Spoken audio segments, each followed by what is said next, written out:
ঘরে খাবে আর মরবে বাইরে, একদম ঘরে মরবে না, বাইরে গিয়ে মরবে, ঘরে পচা গন্ধ কখনোই বেরোবে না। বন্ধুরা এদের জ্বালায় আমি অতিষ্ঠ, তোমরাও অতিষ্ঠ, পৃথিবীর সবাই অতিষ্ঠ। তাই আজকে এদেরকে কিভাবে না মেরে কিভাবে ঘর দিয়ে তাড়াবো সেই টিপস। খাওয়ার সাথে সাথে এইভাবে পালাবে বন্ধুরা, ধরতে হবে না, এইভাবে দৌড়াবে, এমন ভাবে খাবে আর খাবে, খেয়ে কিন্তু ঘরের বাইরে বেরোবে, ঘরে মরে পচা গন্ধ দেবে না বন্ধুরা, বাইরে ঠিক মরে জঙ্গলে এইভাবে পড়ে থাকবে। ঘরে যদি বিড়াল থাকে তাহলে কিন্তু ইঁদুরের চিন্তা থাকে না, কিন্তু ঘরে বিড়াল না থাকলে তখন কিন্তু ইঁদুর আর ছুঁচো মরার জন্য কিন্তু অনেক প্রবলেম হয়। এই ইঁদুর আর ছুঁচো ঘরের কিন্তু অনেক ক্ষতি করে থাকে বন্ধুরা, এত ক্ষতি করে ফেলে তারপরে আমরা কিন্তু চিন্তায় পড়ে যাই যে ইঁদুর ঘর থেকে কিভাবে তাড়াবো। অনেক রকম ওষুধ ব্যবহার করে ফেলেছি আর তারপরে ইঁদুর মারার ফাঁদও ধরে ফেলেছি, তারপরেও জানি কোথা থেকে এই ইঁদুরের বংশ এই বাড়িতে ঢুকে পড়ছে। তো বন্ধুরা ইঁদুর তাড়াবো কি করে সেই টিপস তোমাদের আজকে কিন্তু আবার নিয়ে চলে এসেছি। কদিন আগে তোমাদের দেখেছি, তোমাদের কিন্তু ইঁদুর তাড়াবার টিপসটা অনেক পছন্দ হয়েছে, তোমরা বলেছিলে ছুঁচো কিভাবে তাড়ানো যায়। বন্ধুরা এই ইঁদুর আর ছুঁচো কিন্তু জীবনে একদম অতিষ্ঠ করে দিচ্ছে আর একদম জ্বালিয়ে পুড়িয়ে ছাড়খাড় করে দিচ্ছে। তো আজকে কিন্তু এমন একটা টিপস তোমাদেরকে দেখাবো, সেই টিপসটা তোমরা দেখলে অবাক হবে এবং চমকে যাবে। হ্যাঁ বন্ধুরা চমকে যাবে। তো দেখো বন্ধুরা এই যে তোমাদের দেখাচ্ছি গুড নাইটের কয়েল। বন্ধুরা এই কয়েলগুলো কিন্তু আমাদের বাড়িতে এখন সবারই থাকে কম বেশি। তো আজকে আমি নিয়ে এসেছি, আমার ঘরে কয়েল থাকে না, আমি একটা কিনে নিয়ে এসেছি, কারণ আমার ঘরে মশা নেই যে আমি কয়েল জ্বালাবো। সত্যি বলছি আমার ঘরে মশা নেই, একদম মশা নেই। তোমাদেরকে কালকে দেখাবো যে আমার ঘরে কেন মশা নেই, আমি কেন জ্বালাই না এগুলো। হ্যাঁ বন্ধুরা আমি এগুলো একদমই জ্বালাই না। তো কি করবে, এরকম কয়েলের কিছুটা অংশ ভেঙে নেবে, ভেঙে নিয়ে একটা বাটির মধ্যে সুন্দর করে 5 থেকে 10 মিনিট ভিজিয়ে রাখবে। ভিজিয়ে রাখলে কি হবে বন্ধুরা, এইটা যে শক্ত ভাবটা রয়েছে এটা কিন্তু ভেঙে নরম হয়ে যাবে, আর নরম হয়ে গেলেই কিন্তু কাজটা তোমাদের করতে ইজি হবে। এরপর দেখো তোমাদেরকে দেখাই, এই যে বন্ধুরা পুরনো রুটি, মানে ধরো 2-3 দিন বাসি রুটি যেটা খাওয়ার উপযুক্ত নয়, সেই ব্রেডটা কিন্তু আমি নিয়ে এসেছি তোমাদের জন্য। হ্যাঁ সেই ব্রেডটা কি করব বন্ধুরা, তোমরা দেখো আমি টুকরো টুকরো করে একটুখানি ছিঁড়ে নিয়েছি। আর তারপরে এই দেখো এই যে গুড নাইট ভিজিয়ে রেখেছিলাম, এই গুড নাইট ভিজিয়ে রাখার যে পানিটা, সেই পানিটা দিয়ে কিন্তু এই পাউরুটিটাকে আমি সুন্দর করে মাখবো, মথে নেব। এটা মথে নেব, এত সুন্দর হবে বন্ধুরা যেটা বলার বাইরে। তো এটা একটুখানি নরম নরম করে মথতে হবে বন্ধুরা, একটু একটু নরম নরম করে। এবার দেখো আমি এটা কিন্তু হালকা নরম নরম করে মথে নিয়েছি। এবার ভালো করে মেখে নেবে বন্ধুরা, এমনভাবে মাখবে যাতে এটা দলা করতে পারো তোমরা আটার মতো। আর এই পাউরুটি কিন্তু ইঁদুররা খুব পছন্দ করে, এর গন্ধ পেলেই কিন্তু ইঁদুররা দৌড়ে দৌড়ে চলে আসে। দেখবে যে কোনো মুদি দোকানে পাউরুটি কিন্তু লুকিয়ে রাখে, কারণ ইঁদুর এসে কেটে ফেলে বলে। তাই জন্য এই ব্রেড খেতে এত স্বাদ যে মানুষ যেরকম স্বাদ উপভোগ করে ইঁদুররাও সেরকম স্বাদ উপভোগ করে। তো এই ব্রেডটা দিয়ে কিন্তু একদম আমার কাজটা কমপ্লিট করব। তো এই ব্রেডের গন্ধে কিন্তু ইঁদুর একদম দৌড়ে দৌড়ে আসবে বন্ধুরা। দেখো আমি কিন্তু মেখে নিয়েছি আর তারপরে সুন্দর করে এরকম বলস বানিয়ে নিয়েছি। এবার এই বলগুলো আমি কিন্তু কি কাজে লাগাবো সেটা অবশ্যই বলবো। এই দেখো বন্ধুরা আমি এই মর্টিনটা ভেজানো ছিল, মানে এই গুড নাইটটা ভেজানো ছিল, ওটাকে আমি তুলে নিলাম আর একটা হামলদিস্তার মধ্যে সুন্দর করে গুঁড়ো করে নেব বন্ধুরা। হ্যাঁ বন্ধুরা সমস্ত জিনিসগুলো আমি এর মধ্যে গুঁড়ো করে নেব।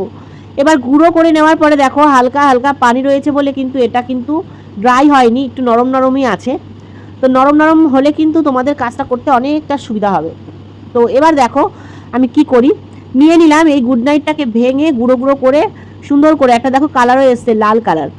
তো দেখো পাউরুটিটা যে গোল গোল করে আমি কেটে মানে মেখে রেখে দিয়েছিলাম, ওটাকে আমি কি কাজে ব্যবহার করবো সেটা অবশ্যই বলবো। এদিকে দেখো এই যে গুড নাইটটাকে গুঁড়ো করেছি, সুন্দর একটা লাল কালার এসছে। এই কালারটা আসার পরে এবার আমি কি করব সেটা তোমাদেরকে দেখাচ্ছি। বন্ধুরা এই গুড নাইটটা যে কতটা বিষাক্ত একটা ধূপকাঠি তোমরা জানো না, এইটা কিন্তু ব্যবহার করাটা অনেকটাই খারাপ লাঞ্চের জন্য। আমাদের বাচ্চাদের কিন্তু এগুলোর গন্ধ শোকানো একদম ভালো না, আর আমরাও যাতে না এটাকে অ্যাভয়েড করি, এটার জন্য কিন্তু অনেক রকম রোগ শরীরে দেখা দিতে পারে। হয়তো খানিকের জন্য মশা চলে যাবে, কিন্তু তাছাড়া এটা কিন্তু অনেক বিষাক্ত একটা জিনিস, কখনো কারোর মুখে গেলে শরীরে কিন্তু বড় একটা এফেক্ট করবে। তো বন্ধুরা কখনো ভুলেও এই জিনিসগুলো মুখে যাতে বাচ্চারা না দেয় সেটা ধ্যান রাখবে। তো আমি তোমাদের মশা তাড়ানোর উপায় অবশ্যই শেয়ার করব কাল। আমি এই গুড নাইট কেন জ্বালাই না বাড়িতে সেটাই তোমাদের শেয়ার করব। আমি অনেকবার মশার টিপস তোমাদের শেয়ার করেছিলাম, তো তোমরা দেখেছিলে। তো আজকে আমি ইঁদুর দেখাচ্ছি, কালকে মশাও দেখাবো। এটাকে ভালো করে গুঁড়ো করে নিলাম আমি, একটু কাদা কাদা হয়েছে যেহেতু একটু পানিতে ভিজিয়ে রেখেছিলাম। এবার দেখো বন্ধুরা এই বলসগুলোর মধ্যে কিন্তু আমি এই যে গুঁড়ো, যে বড় বড় গুঁড়োগুলো রয়েছে সেগুলোকে ভরে নিয়েছি। আর যেগুলো একদম কাদা কাদা হয়ে গেছে সেগুলোর মধ্যে কি করব, সামান্য একটু পাউরুটি নিয়ে নেব। আর এই যে জলের মতন কাদা কাদা হয়ে গেছে এটার মধ্যে কিন্তু এই পাউরুটিটাকে মিক্স করে নেব সুন্দর করে। বন্ধুরা এটা কিন্তু সুন্দর করে মিক্স করতে হবে, পুরো রেমেডিটা যাতে এই রুটির মধ্যে মিক্স হয়ে যায় তার জন্য। এবার দেখো কিছুটা বলের মধ্যে আমি গোটা গোটা যেটা ভেঙেছিলাম একটু নরম করে আমি ভরে দিলাম দেখলেই। আর এইটা কি করব দেখো বন্ধুরা, এটা কিন্তু একদম গুঁড়ো আর এটা মাখামাখি হয়ে গেছে পুরোপুরি। তো এটা উপরে লেয়ার বানিয়ে দেবো, মানে ডবল কোট করব।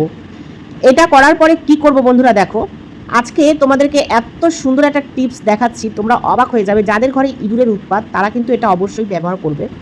যাদের ইঁদুরের উৎপাত নেই তারা টিকটিকির জন্য ব্যবহার করতে পারো, টিকটিকিও কিন্তু এটাতে চলে যাবে, টিকটিকি যদি খায় তো চলে যাবে। তো দেখো এরপরে কি করব, এটাকে গোল গোল করে র্যাপ করে নিয়েছি আর সামান্য অল্প একটু পাউরুটি আমি উপর থেকে ছিঁড়ে নিলাম, ছিঁড়ে দিয়ে দেবো বন্ধুরা, ঠিক আছে। এতে কি হবে, এই পাউরুটির গন্ধে গন্ধে কিন্তু আসবে আর খাবে। এবার তোমাদেরকে বলবো যে এরা কিভাবে খাবে। তো এটাকে দেখো সুন্দর করে পাউরুটিটাকে আমি উপর থেকে মাখামাখি করে দিয়েছি আর উপর থেকে কিন্তু ছড়িয়ে দিয়েছি শুকনো পাউরুটি। আর যে পাউরুটির প্লাস্টিকটা ছিল কিছুটা পাউরুটি আমি এখানে বড় দেখে নিলাম, আর এরপরে একটা দলা ওর উপরে রেখে দেবো, ঠিক আছে।